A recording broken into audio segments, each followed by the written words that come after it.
everyone.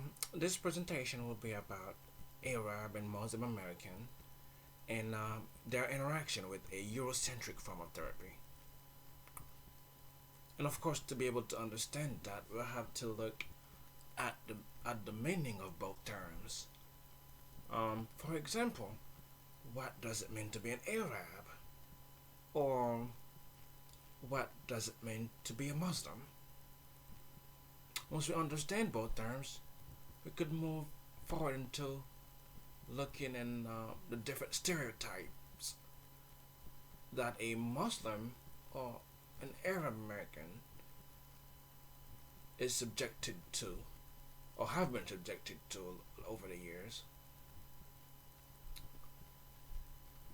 and some of the oppressions that comes along with it, and the injustice,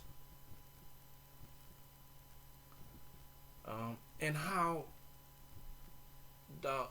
being oppressed, being unjustly accused, could essentially alter the view, like how an Arab or a Muslim views society at large. But we also have to look at the other aspects of things, like for example, how the different terror attacks might have essentially impacted how the U.S. population view Arab and Muslims. Once we get a better understanding of those different things, we could look into the actual role of a mental health professional in working with an Arab or a Muslim American, and how culturally aware they have to be in the helping process.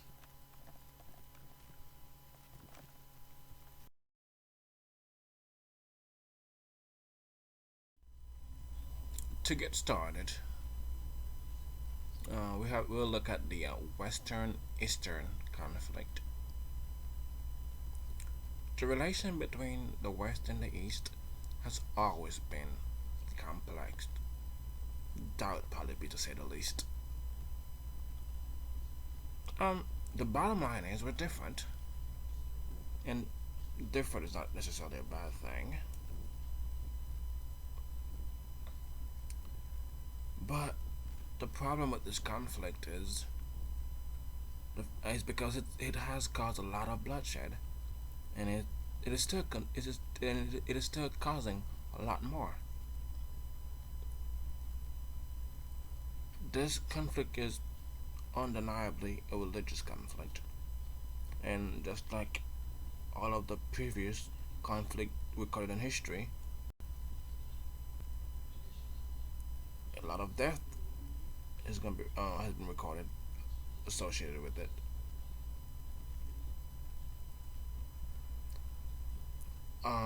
Christians living in the Middle East are getting slaughtered because of their faith.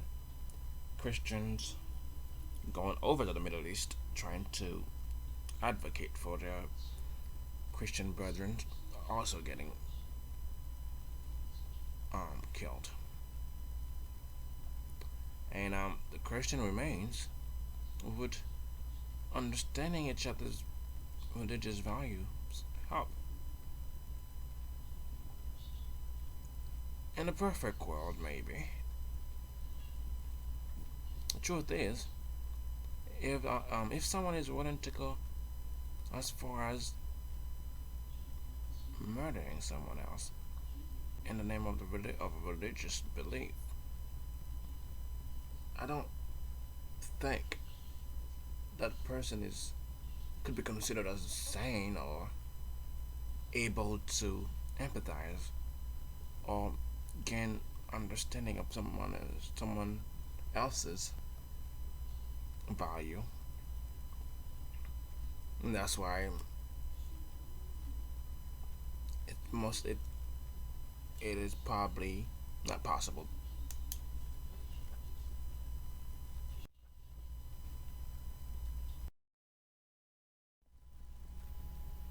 Uh, and we were just speaking about the conflict between the East and the West, and how it is a religious conflict.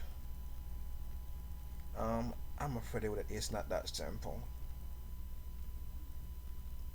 There's another, like a different aspect to it, another aspect to it, or more of a buried aspect to it. That would be the concept of basic human rights. Um, the cultural role of an Arab or Muslim woman is very different from a Western woman, and by that I mean the Eastern woman doesn't really get to do much besides staying at home, taking care of the kids, or cooking, and the household related chores, while the man gets to get a job, pursue a career, provide for his family generally. I don't believe that within itself is a problem. I don't believe they're all being oppressed. I feel like if you want to be part of a culture where you stay at home and you take care of the kids, you should get to do that. But on the other hand, if you want to go out and pursue a career as a woman, you should also get to do that as well. But normally, a Muslim woman doesn't really get that option. She has to stay. She has to be. She has to stay home and take care of the family. And since we're able to do something about it, we should. I mean, the question is going to be: is culture more important than basic human rights? And the answer would be no. Basic human rights is more important. But in the process of trying to do something about that, you create conflict, frictions between ideas and concepts, and changes are not always welcome.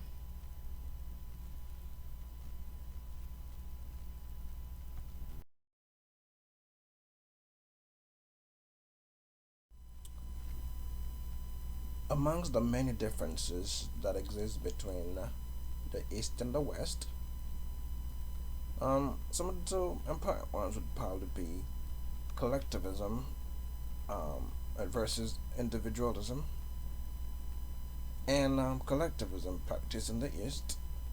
The family come first. The needs of the family comes first. Um, when one does something, the family has to be kept in mind. Shame could be brought into the family. The bad action of one person in the family could reflect upon the entire family. Along with that, selfishness is discouraged. If someone has to do something, it would have to be beneficial to the entire family as a whole. And we would have individualism, which is practiced in the West, where um, the needs of the individual would come first, pursuing goals for the self. Guilt would be the prevailing feeling. If one does something bad, one would feel guilty about it. The family would have to get involved in it, or is not involved in it. And of course, self gratification would be norm.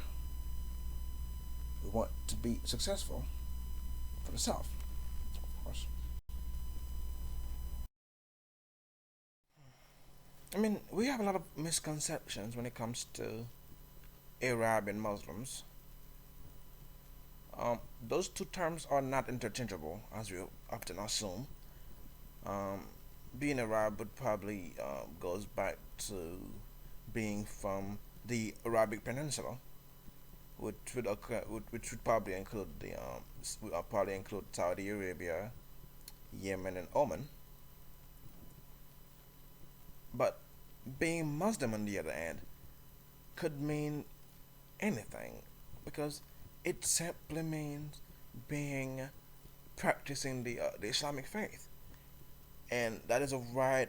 Anyone can practice the Islamic faith. You don't have to speak Arabic to practice the Islamic faith. And that is something we kind of need to move away from the assumption that being Muslim essentially means that you're from an Arabic speaking nation or you're an Arab. I'm pretty sure most people don't really think as far as um, the difference between Muslim and Arab. Um, we could look here. We will see on the left here at the Arabic nations. It's about a good 26 of them on here. And if you look on the right, not every single country on this little section is in the Islamic nation portion, because not every Arabic speaking nation is a Islamic nation. And not even with that, some of those Islamic nations, not everyone there practice uh, the Islamic faith. It goes both ways, and they might have to try to understand that, and not just put everyone in the same basket, and just assume that just because you're an Arab, you're essentially a Muslim, and just because you're a Muslim, you're essentially an Arab. It doesn't. It's not. It doesn't work that way.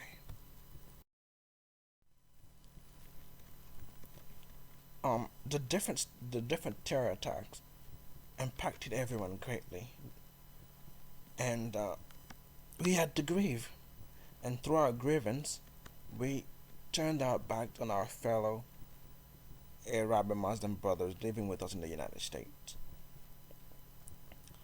We needed somebody to blame, and we blamed them for something that they had nothing to do with, for something that a group of people decided to do, and we just blamed them for it. And to go beyond that, we assaulted them. We subjected them to a second terror attack, but this one will be local. And when they needed the government to turn to for help, the government, on the other hand, were blaming them also, monitoring them, and they have to go through a more vigorous search when they go to the airport, and they were pretty much being oppressed, and that is not something that someone get a population can easily get over.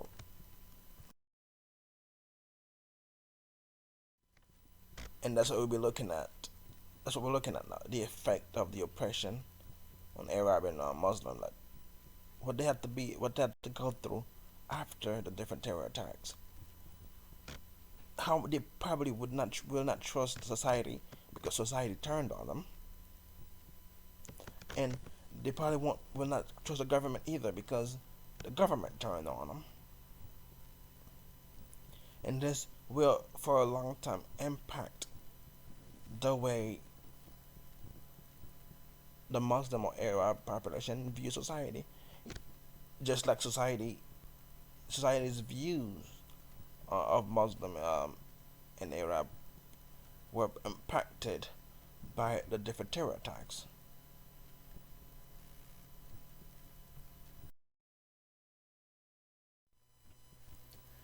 One important question that we have to ask ourselves is what is the role of a mental health professional, and when involved with a an Arab or a Muslim client? That therapist or that mental health professional will have to go beyond the normal or the routine therapeutic process. Would have to advocate for that client. Would have to maybe investigate some of the reported events that the client might mention. Might have to represent the client if need be, and of course protect the client against injustice or oppression. Of course, even the normal therapeutic process will have to be altered. The therapist have to get to know the client level of acculturation to be able to approach certain subjects. uh, and we have to make sure to get a good understanding of the client view of society and everything that entails.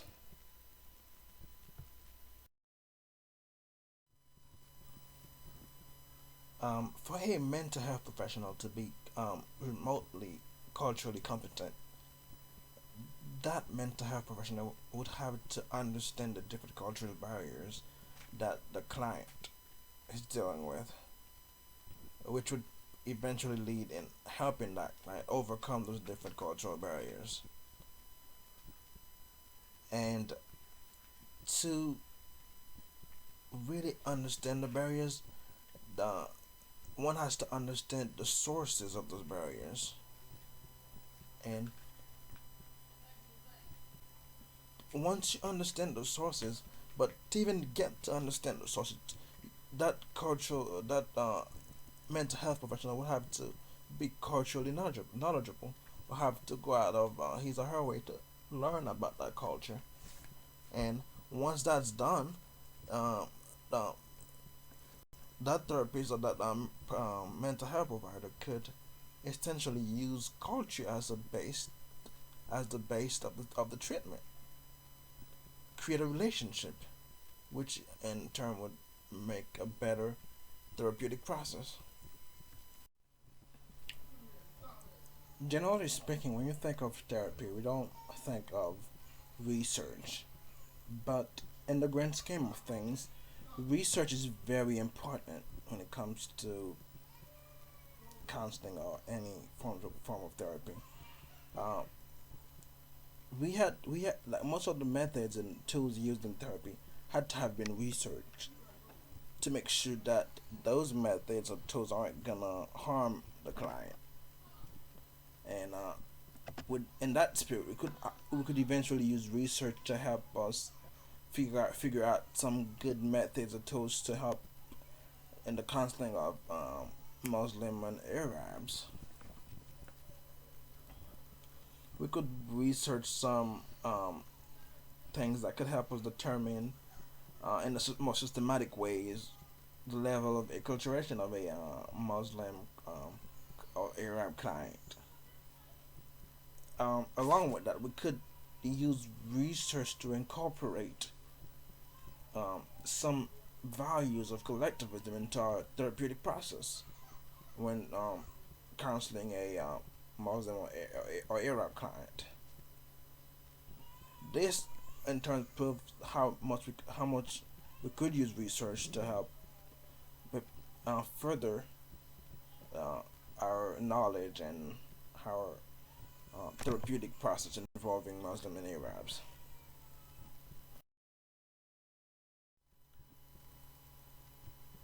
In this presentation, we pretty much went over the Arab and Muslim population and their interaction with a Eurocentric form of therapy provided in the U.S. Uh, at first, we looked at the different misunderstanding between what it means to be an Arab and what it means to be a Muslim, and how being an Arab is more of a nationality and being a Muslim is more of a religion. And we'll move forward to look into this different stereotypes and oppression that the Muslim population and Arab population have been subjected to after the different terror attacks, and how those terror attacks actually altered the U.S. population views of Muslim or Arabs, and how those different barriers could really be um, could really affect a good therapeutic process, and how a good mental health professional would have to understand that those barriers exist and have to really be culturally aware and be able to bridge the different barriers and potentially be able to help an Arab or a Muslim client.